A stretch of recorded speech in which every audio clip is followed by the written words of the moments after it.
milliards de dollars de marchandises chaque jour. Alors, ce n'est pas une réussite ou un chiffre d'affaires en dropshipping ou en e-commerce, loin de là. 10 milliards de dollars de marchandises, c'est ce qui circule chaque jour par le canal de Suez. Si tu suis l'actualité, il y a quelques jours, dans le canal de Suez, un porte-conteneur s'est mis en travers, ce qui fait que actuellement tout le transit, aussi bien à l'import qu'à l'export, est bloqué, d'accord, est en pause. Alors le canal de Suez, c'est le circuit indispensable lorsque tu importes nos marchandises, aussi bien à l'importation, tout ce qui vient de Chine, mais aussi à l'export, tout ce que nous envoyons dans d'autres pays, passe par le canal de Suez. Le canal de Suez se situe en Égypte et il permet de relier la mer Méditerranée de la mer Rouge, d'accord? Voilà, ce canal te permet de gagner du temps. Ça nous évite de devoir passer par l'Afrique du Sud, remonter tout l'ouest en fait de l'Afrique, pour ensuite passer par l'Espagne, Le Havre, Anvers, Rotterdam. Dans le commerce international, nous utilisons le canal de Suez afin de gagner du temps. Lorsque notre marchandise part de Chine, nous allons longer l'Afrique de l'Est, passer par l'Égypte, et puis rejoindre en fait l'Espagne, etc. jusqu'à votre port d'arrivée, généralement Le Havre, Anvers ou Rotterdam, d'accord? Donc ces 10 milliards de dollars de marchandises chaque jour qui circulent aujourd'hui, elles sont bloquées, d'accord? Une heure de blocage, c'est 400 millions de dollars, j'ai bien dit 400 millions de dollars de pertes pour le commerce international. Pourquoi je vous fais cette vidéo?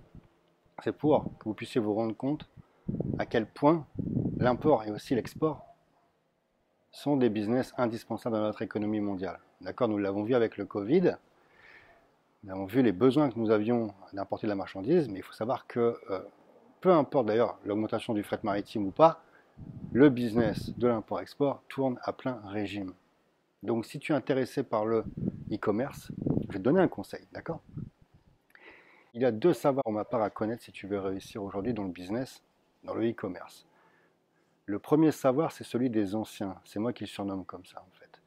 C'est d'être en mesure d'aller acheter sa marchandise en direct, à la source, au meilleur prix. La meilleure qualité au meilleur prix, pour moi, ça démarre de là un succès dans le business, d'accord?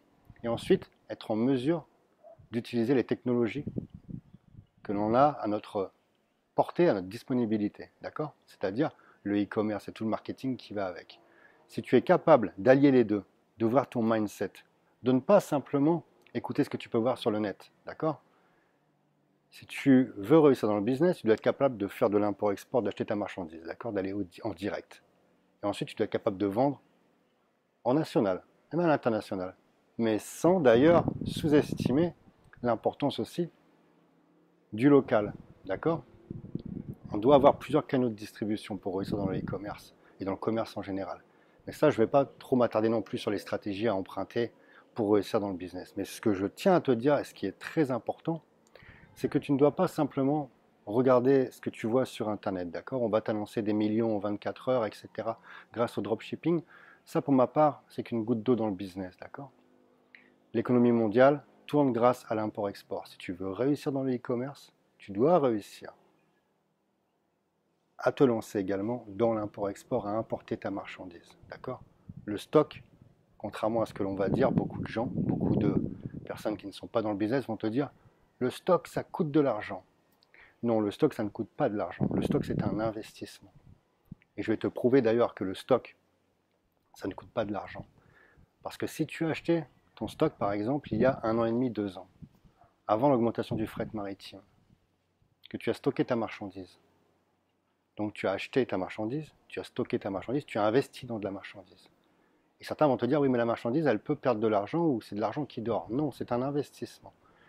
Puisque ceux qui ont acheté de la marchandise avant l'augmentation du fret maritime ont payé cette marchandise beaucoup moins cher. Donc aujourd'hui, ils peuvent revendre cette marchandise parce que le marché, le prix de vente a augmenté, donc leur marchandise a pris de la valeur. Parce que s'ils devaient réimporter cette marchandise aujourd'hui, ils paieraient cette marchandise peut-être 10, 15, 20% plus cher. Donc dans ce cas de figure, le stock, c'est un investissement. Et le stock a pris de la valeur. D'accord? C'est important d'ouvrir ton mindset et de ne pas tout simplement prendre pour argent comptant tout ce que tu peux voir ou entendre. D'accord? Donc cette vidéo sur le canal de Suez, c'était pour t'expliquer à quel point, ou plutôt l'ampleur que représente le commerce international et l'import-export. Si tu es intéressé par l'import-export, je te mets le lien dans le commentaire ou dans la description, tu pourras rejoindre la formation Trading Import, qui est la seule formation en francophonie réalisée par un entrepreneur qui a réellement fait de l'import-export et qui fait encore de l'import-export. D'accord? Allez, ta réussite, tu la mérites.